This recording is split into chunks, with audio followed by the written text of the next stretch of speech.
जितने भी लोग यहाँ पर यंगस्टर बैठे, मैं उनको एक अपना पर्सनल एडवाइस देना चाहता हूँ, फायदे में रहेंगे अगर मान लेंगे। जिंदगी में कभी भी कंप्लेंट मत करना।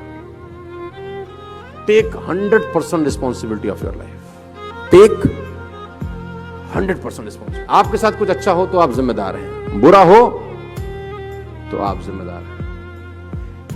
ब्लेमिंग पॉलिसी ने बहुत सारे हिंदुस्तान में घुन लगा दिया है। दीमक की तरह खा जाती है उनको जो ब्लेमिंग फिलॉसफी में चले जाते हैं।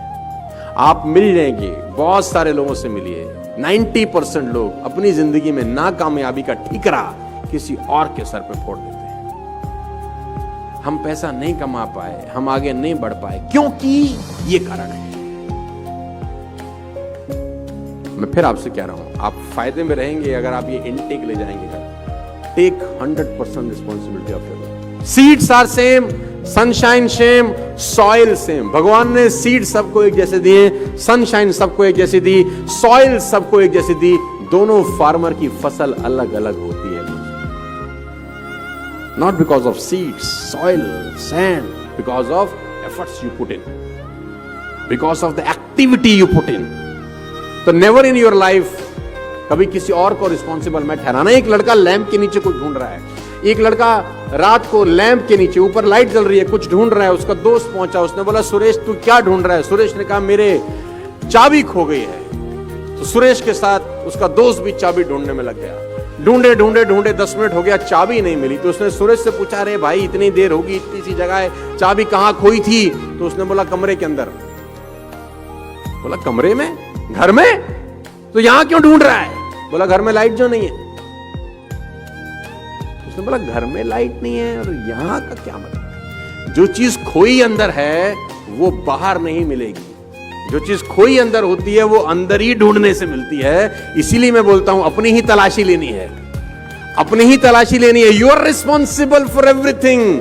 और गालिब भाई साहब आपके लिए एक शेर अर्ज कर गए हैं कि ताउम्र गालिब ये भूल करता रहा, ताउम्र गालिब ये भूल करता रहा, धूल चेहरे पे थी आईना साफ करता रहा। ये याद रखिएगा, जिंदगी में आपको कभी तकलीफ नहीं होगी अगर आप जिंदगी में कामयाब हैं तो यू आर रिस्पॉन्सिबल। ना कामयाब हैं देन यू आर रिस्पॉन्सिबल। भगवान बुद्ध 12 साल के बाद यशोधरा के पास घर लौटते हैं।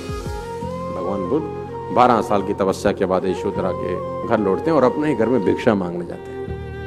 दरवाजा खटखटाते हैं, यशोधरा ने दरवाजा खोला। अब वो भगवान बुद्ध को देखकर अवाक रह गई। 12 साल के बाद देखा था। बुद्ध ने कहा भिक्षाम देहि। तो यशोधरा को बहुत गुस्सा आया, क्योंकि बिन बताए गए थे, रात को उसको सूता छोड़ के चले गए थे। अब वो बुद्ध हो गए थे, वो परम ज्ञान का अनुभव हुआ। तो यशोधरा ने एक बड़ा खतरनाक सवाल बुद्ध से पूछा। वो भी तो बहुत तेज थी, बुद्ध की पत्नी थी। उसने बोला जिसको खोजने जंगल में गए थे, क्या वो घर पे नहीं था? बड़ा खतरनाक सवाल था। यशोधरा ने पूछा जो ढूंढने जंगल में गए थे, क्या वो घर में मौजूद नहीं था? भगवान तो हर जगह है। तो मुस्कुराते हुए बुद्ध ने कहा घर में मौजूद था।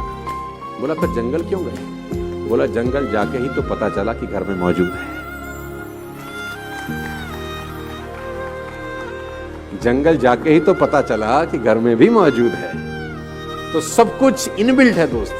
जितने भी लोग यहां पर बैठे हैं, यंगस्टर 20, 22, 25, 30 साल के दोस्त मेरे, कभी भी जिंदगी में किसी को ब्लेम मत करना अपनी असफलताओं के लिए। ये करके आप रास्ता बंद कर रहे हैं। क्यों? क्योंकि जब आप किसी और को ब्लेम करते हैं तब आप खुद पे काम करना बंद कर देते हैं, क्योंकि आपको पता है कि काम इसकी वजह से खराब हुआ तो यही ठीक करेगा, और उसकी वजह से खराब हुआ नहीं होता, हुआ आपकी वजह से खराब होता है। जब आप खुद के ऊपर जिम्मेदारी लेते हैं तब अपने आप को ठीक करने का प्रयास करते हैं। Take 100% responsibility of your life.